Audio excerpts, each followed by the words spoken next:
Who are the coolest dudes on the planet? United States veterans. What's the coolest sport on the planet?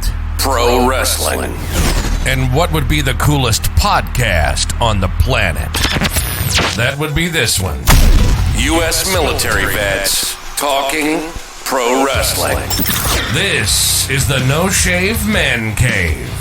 Two badass disabled vets sharing their love of pro wrestling, giving you their perspective as fans, talking about current events and matches, history of titles, and who knows what else. Let's do it. Welcome to the No Shave Men Cave. Now your hosts, Ellie Jair and Jay Tilley.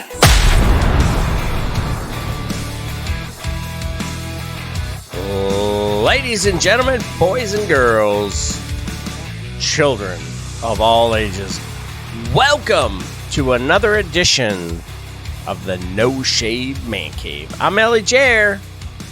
I'm Jay Tilley. Man, did I tell you that I was stuck in traffic for over an hour on one single bridge, and it was normally about a 3-minute drive. It took me over an hour.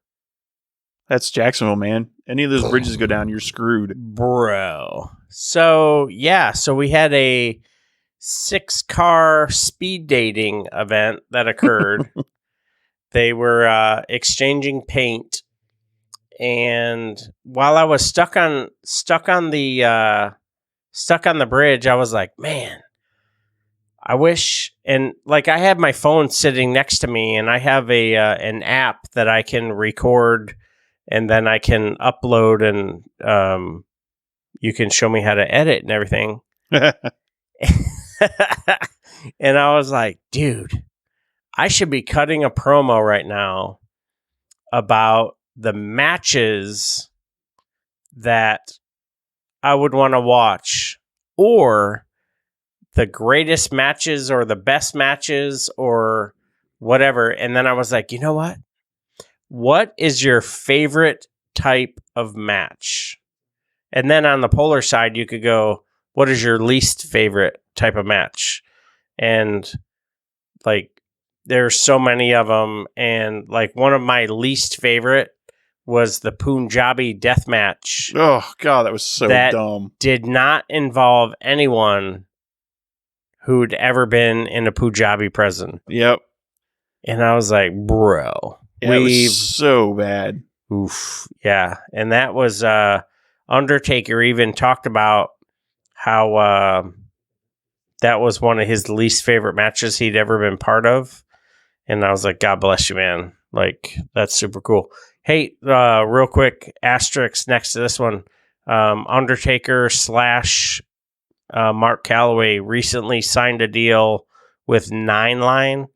And they're going to come out with a really cool series of gear for him.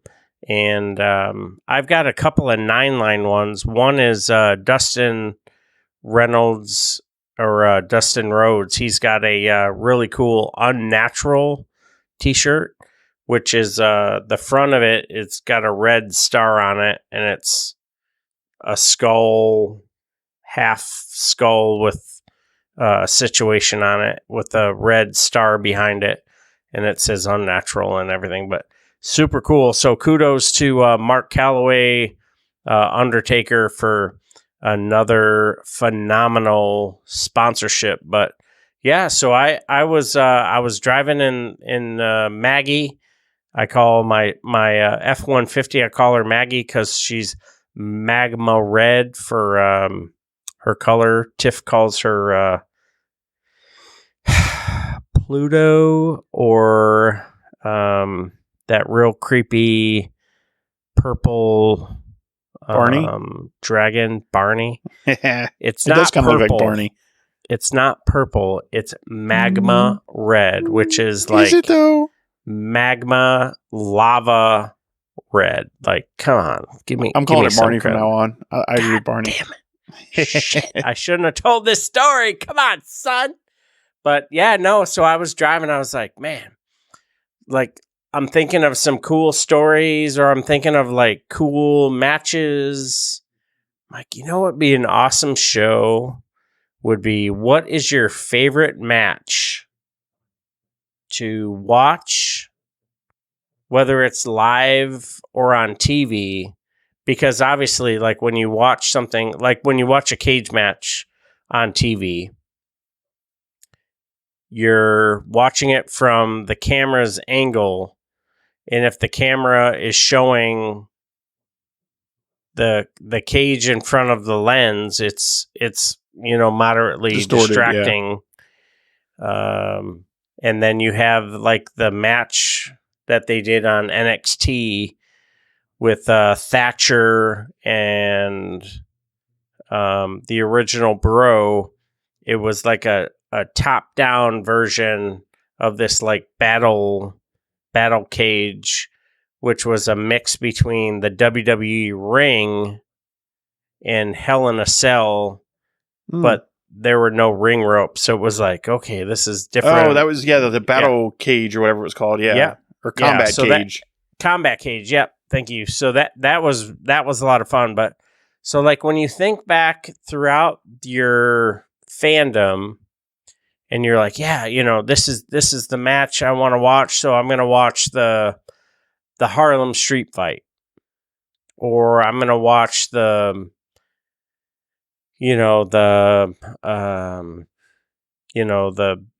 Hurricane Death Match, or I'm going to watch the GCW or CZW or some of these other ones. So this is fun, but let's lay some ground rules. Because I think it makes it difficult because you got Texas death matches, you've got street fights, San Juan, Puerto Rico. So I think maybe categorize those as like just no DQ matches. Yeah. So that would kind of involve anything without any other gimmicks like a cage or hair versus hair or something like that. I think that'd be a way to categorize that. So we can call them no DQ. No holds barred was the original. No holds barred. So Mine, so you want to do favorites first? Yeah. So believe it or not, I think my favorite stipulation style match is the dog collar match. Wow. Because when you brought this up, That's I started thinking.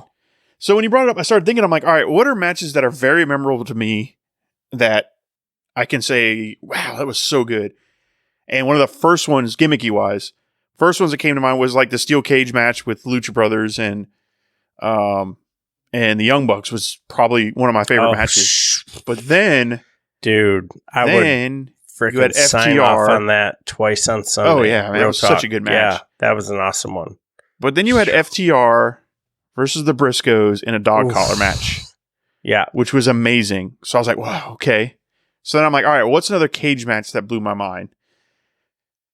And I'm kind of blank. I'm like, okay, there's some out there. I mean, obviously, I guess we can consider Hell in the Cell a cage match. I mean, or do you think that's a separate style match? I mean, it's a cage match, but it's, again, like, you talk about your first girlfriend or whatever, or boyfriend, whatever.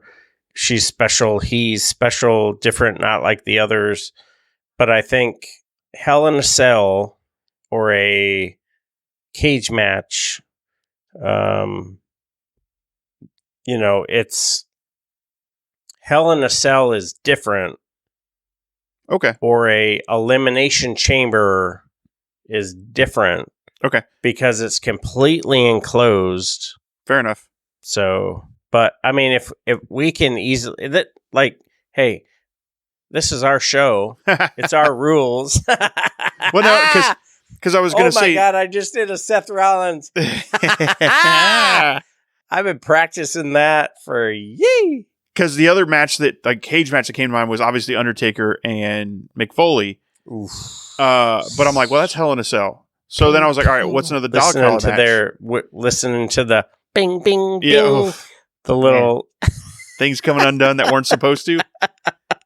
So then I'm like, all right, dog collar. We practiced. We walked over the top. It's fine. Yeah, we walked. We didn't slam each other. Allegedly. Oof, man, that was You watch it back and you Terrifying. hear those ting, ting, tings. You start going, I know what that And sound you, is. You see them like when they hit. Like kudos to Mrs. Foley's little boy. Like when he hit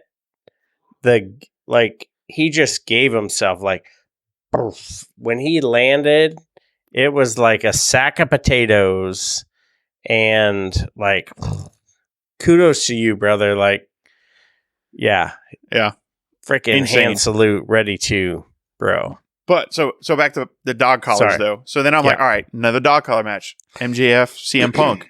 Amazing match. Oh God, Like, all right, cool. Well, then I'm like, all right, well, what led to match? Oh, man. Rowdy Piper and Greg Valentine is what kind of set all that up. And that was an amazing match.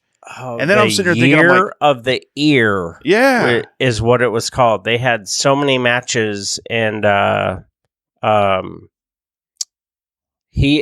Piper ended up losing hearing in his right ear because Greg would target that, during their numerous matches. But yeah, that's a really, really good one that I think sort of kind of gets missed just because the speed of wrestling and sports entertainment moves so fast. So we just hop to the next one. Okay, yeah, we're in the Mountain Dew blackout match, or we're in the blah blah blah. So yeah, that's a good one. Done. Junkyard Dog and Butch Reed had an amazing dog collar match. Frickin' Butch Reed, dude, that was a Junkyard Dog, like Brody Lee and Cody from AEW. Oh my God, I totally forgot Was about one of that the- one. So see, so when I said dog collar match, like the first thing you're like, meh. Then you're like, wait, I forgot about these. So sadly, I think, with much due respect to Brody Lee, I believe that was the last match that he had because he had already had some of the onset with the lung issues. Kudos to the team here in Jacksonville, Florida at the Mayo Clinic. Tried to get everything right as rain with his lung situation, and unfortunately, he ended up passing. But yeah, that was I've got that two was more a to throw at you. phenomenal match. The Pitbulls versus Raven and Stevie Richards from ECW was amazing. God, And what then- year was that? I'd have to 90 look it Was it up. 80? 95. Dude, that was 95. Hold on. Wow. Where were you in 95? So I was Yeah, it was at ECW Gangster Paradise, September 1995. Holy cow, 95. Yeah, I was stationed in 29 Palms. Wow, And then- that's a good one. And then That one that I is a just recently really good watched one. on the Ring of Honor streaming was Raven and CM Punk, and Ring of Honor did a dog collar match. That Raven. Phew. Yeah, man, you ought to check it out on the streaming. So, favorite, Dude, I'm gonna. believe it or not, it's not one you think about, is dog collar.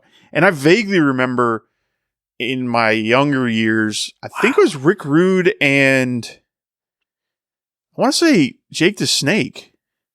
Or maybe it was Jake the Snake and Macho Man. I don't know. I remember another one from WWF days that I really enjoyed as a kid. But yeah, so my favorite, believe it or not, which isn't one that you think of a lot, is a dog collar match. I think just those examples I gave were some of the ones that stick out of my head. Yeah. Oh, Butch Reed and Jim that's- Duggan had one at Mid-South. Freaking. Not Butch Reed. It was Jim Duggan and Yeah. it's going to bother me now. Jim Duggan was the Heat with Mid-South. He was. Oh, he man, was. he had a dog collar in Mid-South. Now I'm going to look it up. Jim. Yeah. So, like Jim Duggan, he was like a perennial Mid-South North American champion. Magnum TA. You had. Buzz Sawyer.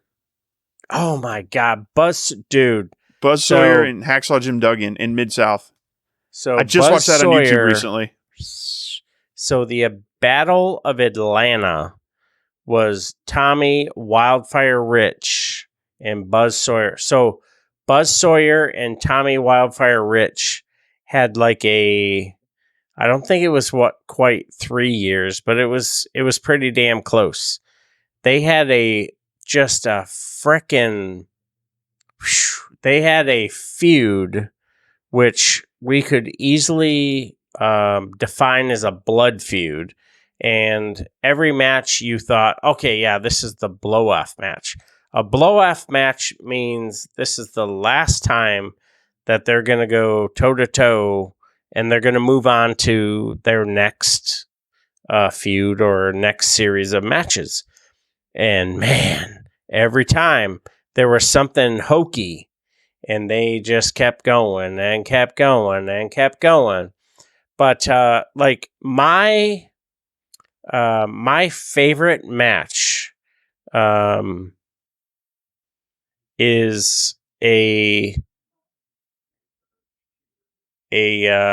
right now, like, and I just got goosebumps right now.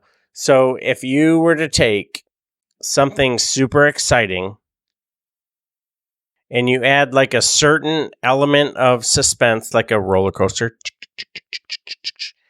and you take some of the most phenomenal performers on the planet and you slam them into a wrestling environment, it would be called a tables, ladders, and chairs. Oh my. I knew you were going to say that. Yeah. And I had no doubt in my mind that was where you were going. Man, I was driving like 2 miles an hour, and I was like, oh my God, what about this? What about that? And then you start thinking back, like, if you ever watched the Magnum TA and Tully Blanchard I Quit match, and Baby Doll throws a chair over the cage, and Magnum TA catches it, and it's a wooden chair. So he breaks off the bottom rung, and he starts like grinding it into Tully's head, and he quits, whatever. I mean, it was super gory. I was like, what the? But it's like this match that set it apart from any other match. And, you know, you've got WrestleMania, you've got all of the different series of matches that you have. You've got the Lumberjacks, you've got the Andre the Giant Battle Royals, you've got the First Blood matches, whatever. But a match that really set these tag teams apart was that TLC match that really put everybody on the map, with the Hardys, with the Dudleys, and with Edge and Christian. And, you know, I still have a certain element of a axe to grind that Christian is not in the Hall of Fame. And I'm one of his peeps. He's my captain, Captain Charisma. And I can't wait to see him get inducted, whether it's, next year at WrestleMania in Philly when we're there. I will, like, legit to Rig, to Apple, to Amazon, TQQQ. I'm going to liquidate my Robinhood if we can't get our situation straight. And Jay Tilly and I will be at WrestleMania, and we will host a show at Ton Tavern. We will bang the bell, the Liberty Bell, and I will stand next to the statue in Philly for Liberty, and we're going, and it's So my favorite Rocky is steps. What's that? Are we going to run up the Rocky steps? Oh yeah, I'm gonna get my cardio. I need to get in shape by then. Yeah, I'm gonna get my cardio. So starting Monday, which will be the 8th, we're gonna go on our challenge, and we'll drop our whatever info we want to drop, our weight or dimensions or whatever. Nudes. We're going to go on our WrestleMania challenge for WrestleMania 40. And ding, ding. And we are going to meet you, the fam, the family, the faithful at WrestleMania. And hopefully we will see a TLC match at WrestleMania. Because that, by far, is my favorite match. Because it's got everything. You've got tag team events, tagging, teamwork, cohesive match it, cohesive events. Dudley's hitting the 3D. The Hardys hitting their swantons and everything. And Edge and Christian with the concertos. And man, it's everything in there. Man, it's like the greatest banana split. So least favorite, you said. Mine, and you kind of mentioned it there, favorite is Battle Royal / Royal Rumbles. I think they're hard to book. I don't think I've seen one that I've been really super impressed with. Uh-huh. Even the reverse, was it? The reverse Battle Royal that TNA tried to do. So we had to fight to get in the ring. So that was on the heels of WrestleMania 3. So WCW tried to do one, and yeah. Oh my God. So WrestleMania 3 was the 2-ring battle royal. And then I'm trying to think of what year. Yeah. That was a hot mess. Yeah. Yeah. Those are probably my least favorite. You could see spots on them that are good, but it is an overall concept and everything. They don't work. They don't make sense. There's long stints of very, very nothing happeningness. Very nothing happen. There's very long stints of boredom where I just feel like it's pee break time. Yeah, and like the camera is constantly spanning almost to the point where it's not air sickness, but like you're seasick. So like you're like, yeah. Okay, we're over here. We're in. So WrestleMania 3 was what? LA, Rosemont, and Madison Square Garden. Was it Madison Square Garden? I think it was New York somewhere. But anyway, so it was 3 different locations, right? Rosemont, LA, and somewhere on the East Coast, because it was 3 different time zones, because they started an hour different from one another. And it was just like, holy cow, this is freaking painful. And then how about this one? Oh my Lanta. I've got a new least favorite. The brawl to end it all. So this was a WWE concept that ended up ending. That was the real fights, right? Dude. Yeah. This ended up ending the push for Dr. Death, Steve Williams, because he got cold cocked and ended up waking up on like 3 days later before breakfast to get a mimosa or whatever. And then you had there was another one who ended up just getting smothered, who was part of it was JBL's tag team partner at the time when they were like the Outlaws or something or other. Yeah, the Cowboys. Dude, Cowboys, like yeah. And that totally derailed so many people. And it just... And even the dude who won it ended up getting blackballed. I can't think of his name, but yeah. Yeah, that was horrible. Ended a bunch of careers or shortened a bunch of careers. Concussed a bunch of people. The concussions... I think I've had 2 concussions in my life. One was in boot camp, which I got clocked with a pugil stick. Got a tooth knocked out, which had previously been knocked out. But anyway, and then when I was deployed, and we had some situations occurring with munitions. But other than that, yeah, I mean, but I can't imagine being a football player, wrestler, performer of any athletic prowess, I get cold-cocked in, whatever, or just in passing, like, whoop, you get clipped and you're like, oh, because it could happen. Like basketball players, even they get concussions and you're like, wait a minute, this dude's like a point guard. How did he get a concussion? And he's out for 3, 4, 6 weeks, whatever, because everybody reacts differently. So kudos to everyone who makes it back, and thanks to the look at Adam Cole just now. That's a great point. I didn't even think about. Was out for a long time.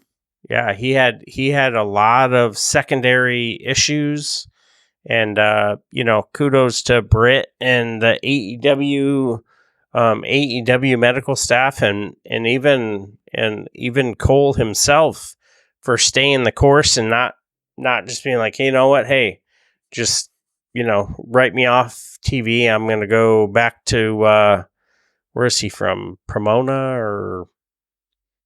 He lives in Orlando now. What's his finishing move? The Panama Sunrise. So he goes back to Panama and he's just like hustling on some boat somewhere. Like, good for you, man. I'm happy to see him back in the ring. Well, and then even outside of that, you look at Tua, bro. My quarterback. Four of them, 3 of them, however many in the season. So concussions are no joke, and that brawl for all, that kind of beats my battle royal, because that really that like you said, shortened some careers, ended some pushes, blackballed some people from the business. Yeah, insane. But I insane really stuff. enjoy some of the Iron Man matches where you got to see like the Ronnie Garbins, really show some of their groundwork, and then you go back to some of the other matches where you were able to see the athletic abilities of Vikingo and Omega. And then you go back to, and then you go to Japan or CZW or even GCW. I'm not a huge Blood fan, but if there's matches that make sense, Blood needs to be part of the story. You just got to go, dude. That was beautiful storytelling. It made absolute sense in the storyline. And from here on forward, you are absolutely my favorite face or heel or whatever. And I didn't know shit from Shinola, pardon the language, but you saw the Road Warriors come into the AWA, and you had Kurt Hennig and Scott Hall, who would go on to become Razor Ramon. Hey, yo. They were the AWA Tag Team Champions. The Road Warriors, LOD, came in and beat the brakes off of Scott Hall and Kurt Hennig to the point where they took Kurt Hennig and they went to throw him over the top rope, and his head got stuck between the top and middle rope, and they thumped him. It was gnarly. For like forever and a day, to where he was busted up. So like those who don't have the 1999 per second, not a real thing, executive streaming, they like he was split like his whole entire hairline, and this was all part of storyline, and me not knowing anything, I'm like, oh my goodness, save Kurt Hennig, he's the greatest, He would later become Mr. Perfect, which I would then develop a secondary personality of Kid Perfect, because I wanted to become a professional wrestler. And yeah, I mean, I thought the world of tag team wrestling, I thought the world of just the tag team act and the way that the tag team finishers would occur, and you would go from the Legion of Doom or Road Warriors, they would move to the WWE, become the Legion of Doom. The Steiners would have that finishing move. But yeah, I think my favorite match would be the TLC. Huge fan of the War Games and the early 80s when they would do the scaffold matches, the I was just going to ask if you remember the scaffold Midnight matches. Express and the Road Warriors. So Yeah. the Road Warriors were getting ready. New Jack tried to kill somebody. Oh my goodness, that was terrible with the Threw him my down specific, like on that purpose. was brutal. But yeah, no, there were some really good ones. You know, some of the matches that would later, you know, the Hell in the Cell between you know, obviously the one that makes the most sense to talk about would be Foley versus Undertaker, with the falling through the cage, falling off the cage into the table. Yeah, falling off, then climbing back up, then falling through. Climbing back up. Come to find out that the Undertaker, Mark Calloway, had a broken ankle, and then Mick Foley would fall through the cage, and then the bag of TikToks. Wow, TikTok. The bag of tacks. Just the historical reverence of that match, and that action to the point where AEW, GCW, you know, CZW, obviously, you know, they held that in, you know, huge relevance. It was probably 2 or 3 months ago. IPW up in the Northeast, they had a blowout. Tommy Dreamer was involved in that one. Tax for everyone, basically, is what it seemed like while you were watching it. But yeah, if blood, you know, not a huge Blood fan, but if blood in the match makes sense to either start or finish a story, it was a lot of fun. So my favorite match or type of match would be like a TLC, Hell in a Cell, or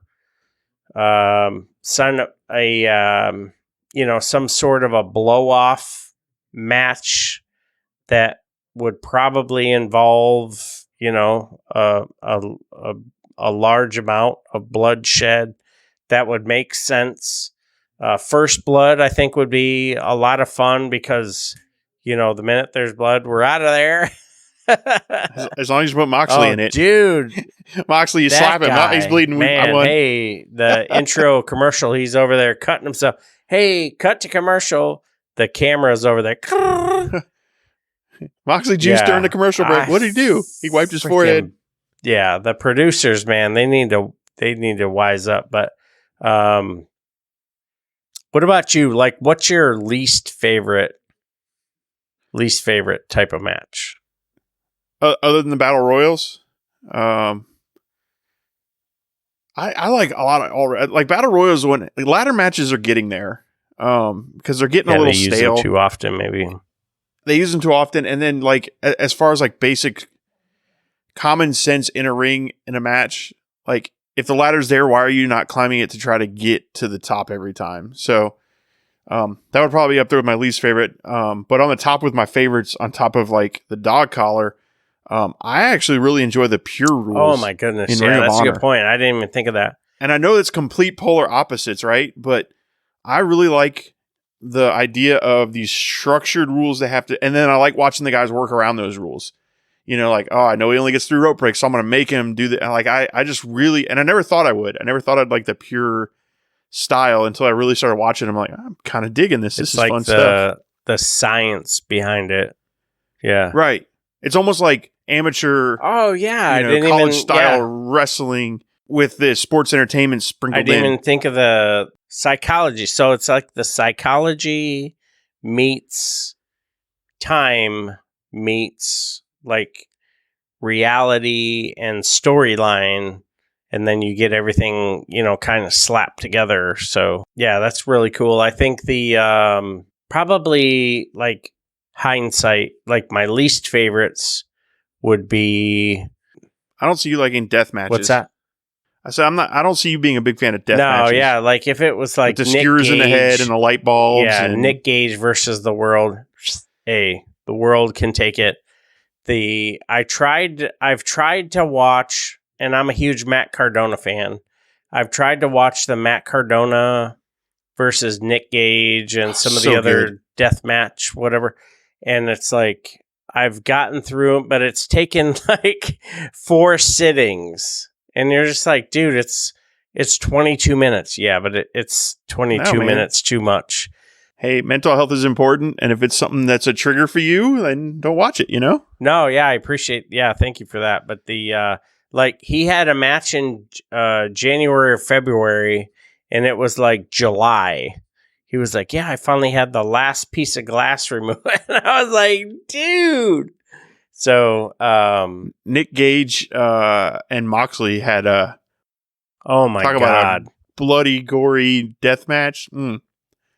But I understand, like, that's why I don't give you a hard time about it, because I did it first, and I'm like, you know what? I get it. Like, if that's a trigger for you, don't watch it, man. That's like horror movies with me. Like, I hate yeah, horror movies. I don't Yeah. like. And Amy gets on me all the time, like, you never go to horror. I'm like, yeah, but there's enough shitty shit in this world. I don't want to watch somebody get tortured on screen. yeah, Been there, seen that on real videos. Like, I don't Yeah. need to, like, Yeah. I've had to debrief things I've seen. Right. I don't want to go watch a show that reminds me of that stuff. Yep. And, and the other thing is, I don't like that, the jump scare, the anticipation, something's about to happen. Nah, I'm not, again, been there, done that. Don't need that in my entertainment. yes, sir. Yeah, I heard that. That's funny. Kudos to all the creative teams, the scaffolds, the war games, the First Blood, the Hell in the Cell, everybody, even to the, I wasn't a huge fan of the Brawl for It All, but, thank you to everyone who's devoting a creative mind to making wrestling and sports entertainment interesting and fun for the fans, because we just went on for almost 40 minutes and we didn't even touch on our least favorites. Like, I'm not a huge fan of the bra and panty matches. I never liked when you saw like the mud or the pudding or... That's why I don't understand. Everybody raves about the Attitude Era. I'm like, dude, that sucked for women, man. Yeah, it was Like, just it was so misogynistic and go wrestle in this mud. and all the while you've got like Jazz wrestling over in ECW Yep. with the men and holding her own. And I think she actually held the TV title at one point. And she's just so freaking athletic that, she was showing all the wrestlers like, no, it has to do with your hips and staying low. And, what's the revolution, like the speed, Center of gravity and the rotation and the pop. Yeah. Yeah. The speed in which you, turn it. It's like, damn. And, to see and listen to some of the interviews that Trish and Lita and Medusa and, some of the other women, talked about, like, if you hold back, I'm going to kick your ass when we get back to the back. And dude, Bully put Mae Young through the table at 80 years old. And the Dudley Boys hit Trish with the 3D, and and here they are, better for it. Wrestling is better for it, and I can't wait to see Lita back. Her current stint is done, but yeah, I thank you for going on this run of our favorite and least favorite matches in wrestling. This is fun, dude. Yeah, this is the stuff Heck we need yeah. to do more often, man, for sure. Especially when you start going down the Dude. memory road. It's funny, I just looked on YouTube, I'm like, ooh, the Pitbulls and Raven and Steven Richards Holy is on here. cow. Steven Actually, Richards. quite a few of dude. Yeah, quite a few of them This were up here. dude. So when I drop this podcast out, I think I'm going to add those links so you can watch some of these dog collar matches online. Man, fucking Stevie Richards. Yeah, like you said, when you pose a question, I wasn't thinking about it, and then I started like, well, yeah, I really like this, I really like that. All right, this would be up there as my favorites. Well, we hope we are your favorite, and you are following us on TikTok, YouTube, Twitter, Instagram, Rumble, YouTube at No Shave Man Cave. Hit us up if you want to reach out to us. NoShaveManCave at gmail.com is our email. We check it daily. We also are on Twitter very actively. Anywhere you hit us up, we'll find it. We'll respond. We'll like it. Follow us. We follow back everybody that follows us, unless you're a porn bot. I don't follow those. End up usually blocking those because I don't want some of that. Oh, man. Some of those things you click on like, oh, who's it? Whoa, okay, didn't need to see that. Yeah, didn't need to click on your profile picture and, see some of the nasty that I saw. So, but other than that, I follow everybody back who follows us on Twitter. So we appreciate it all. And it's time for that hot tag out for Ellie Jair to come in with a closer, top elbow off the rope. Thank you for all of our brothers in service for your care and support to this great country of ours. Some gave all gave some to our mothers. We've got Mother's Day coming up. If you haven't bought your flowers or edible arrangements, you've got, until the 14th of the month. Do what you got to do. You get your mom edibles? You get your mom edibles? It's a different kind of edible. Okay, sorry. I'll let you hit the finisher. Oh my God, I just hit another Seth Rollins. So thank you for to our mothers and even our mothers in service. Thank you. Some gave all gave some. If you are in distress in any form or fashion, please dial 988 and get the care and support that you need.